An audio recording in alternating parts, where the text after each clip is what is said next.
Assalamualaikum warahmatullahi wabarakatuh. Hari ini kita akan belajar mengenal sanitasi instalasi air bersih. Dalam perawatan gedung, salah satu komponen utilitas yang paling penting adalah sistem distribusi air bersih. Tanpa instalasi air bersih, fasilitas gedung seperti kamar mandi, laboratorium, ruang cuci, hingga wastafel tidak dapat berfungsi dengan optimal. Kalian sebagai calon teknisi perawatan gedung harus mampu menganalisis, memperbaiki, dan memastikan sistem air bersih bekerja dengan aman, efisien, dan higienis. Mari kita ikut bagaimana siswa melakukan praktek langsung di lapangan. Seorang siswa berjalan menuju wastafel untuk mencuci tangan. Namun, ketika keran dibuka, tidak ada air yang mengalir. Kondisi seperti ini seringkali terjadi pada lingkungan sekolah, perkantoran, ataupun rumah. Tentu kalian sering mengalami seperti ini. Saat kita istirahat, kita hendak mencuci tangan ataupun mencuci piring di kantin, tapi airnya hanya menetes, bahkan macet total.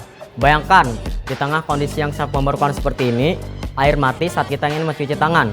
Ini bukan hanya tidak nyaman, tapi juga mengancam kesehatan kita. Hal ini adalah masalah pada instalasi air bersih. Setiap pekerjaan teknis harus diawali dengan prosedur keselamatan. Siswa menyiapkan perlengkapan APD atau alat pelindung diri, sepatu boot, helm keselamatan, dan juga sarung tangan. Pertama, sepatu boot agar kaki terlindungi dari air ataupun benda tajam.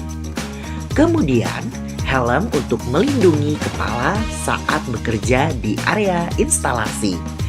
Terakhir, sarung tangan agar tangan aman dari risiko luka dan benda kotor.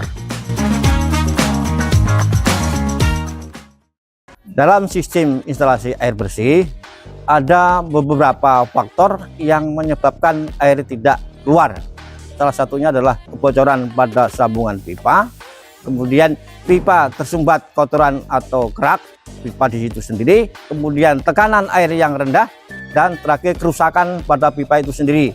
Karena tekanan air masih baik, maka fokus perbaikan adalah pada sambungan pipa yang bocor. Siswa akan memperbaiki jalur pipa, mengganti sambungan, menyambung ulang pipa PVC, serta memastikan tidak ada kebocoran. Baru setelah perbaikan, inilah pentingnya kompetensi teknis dalam perawatan gedung. Tidak hanya memperbaiki tetapi menganalisis akar permasalahan secara logis dan sistematis.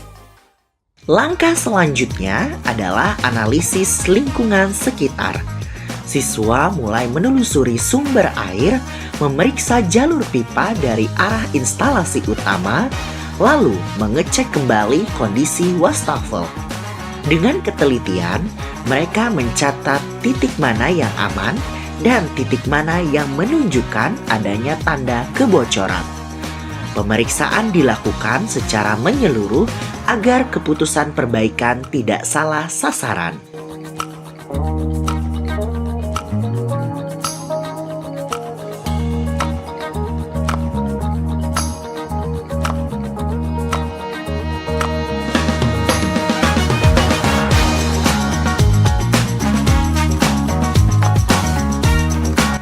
Hasil analisis menunjukkan adanya kerusakan pada salah satu pipa utama.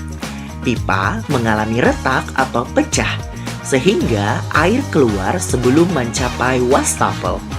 Siswa menentukan tepatnya lokasi kerusakan, ukuran pipa, dan jenis kerusakan. Langkah ini sangat penting agar perbaikan yang dilakukan dapat secara efisien, tepat, serta sesuai dengan standar teknisi utilitas air bersih.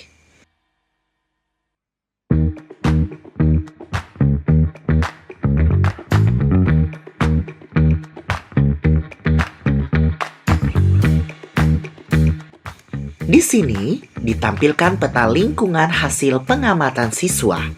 Peta ini berfungsi sebagai gambaran jalur air mulai dari sumber air sampai ke titik kerusakan. Dengan gambar ini, proses perbaikan menjadi lebih cepat dan terarah. Siswa melanjutkan diskusi untuk menentukan langkah perbaikan. Mereka meninjau kembali gambar teknik, arah aliran air, titik kerusakan, dan juga rencana penggantian pipa. Terlihat jalur air dari sumber utama hingga ke wastafel ditampilkan secara detail. Diskusi yang mereka lakukan bertujuan untuk memastikan setiap pekerjaan dilakukan berdasarkan data dan perhitungan teknis. Dengan cara ini, kesalahan saat pemasangan dapat diminimalkan dan hasil instalasi akan jauh lebih baik.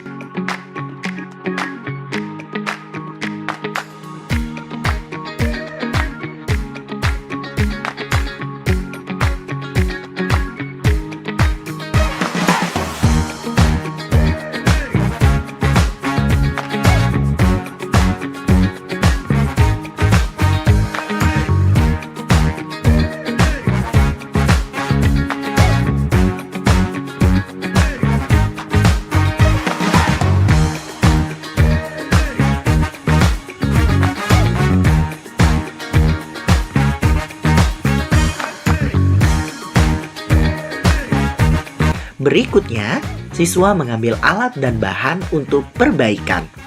Mereka menyiapkan pipa PPC pengganti, kemudian menyusun pipa pada area yang akan diganti. Bahan ini dipilih karena ringan, kuat, mudah dipasang, dan umum digunakan dalam instalasi air bersih. Untuk menghubungkan pipa baru, digunakan lem PPC. Siswa juga menggunakan meteran untuk mengukur panjang pipa sesuai dengan kebutuhan. Berikutnya, digunakan pip cutter atau gunting pipa. Alat ini memudahkan pemotongan rapi tanpa merusak struktur pipa.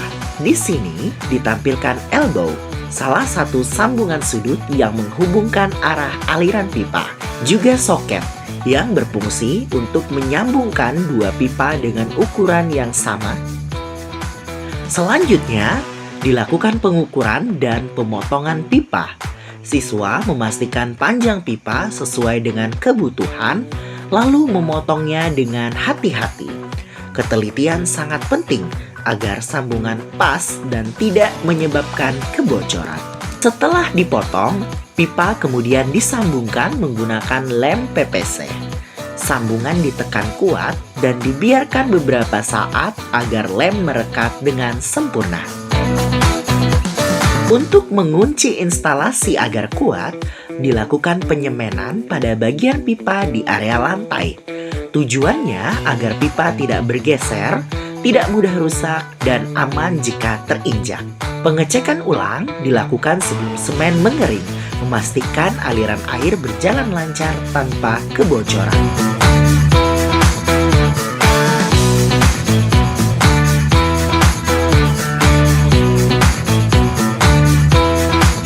Terakhir, dilakukan pengujian. Air dialirkan kembali dan instalasi berhasil bekerja dengan baik. Air mengalir normal ke wastafel, perbaikan selesai, dan sistem utilitas air bersih kembali berfungsi. Alhamdulillah, instalasi berhasil dan air mengalir dengan lancar.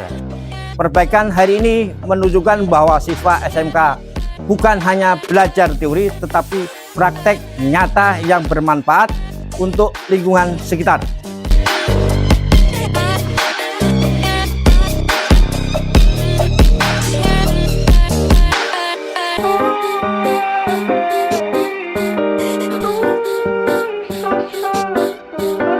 Sukses, air kembali normal, pipa air bersih, kuncinya ada pada tekanan positif, penyambungan fusion yang sempurna, dan kontrol stop run. Dengan instalasi yang benar, kita bisa menjamin kesehatan seluruh warga sekolah, terutama SMK Negeri 1 Palangkaraya.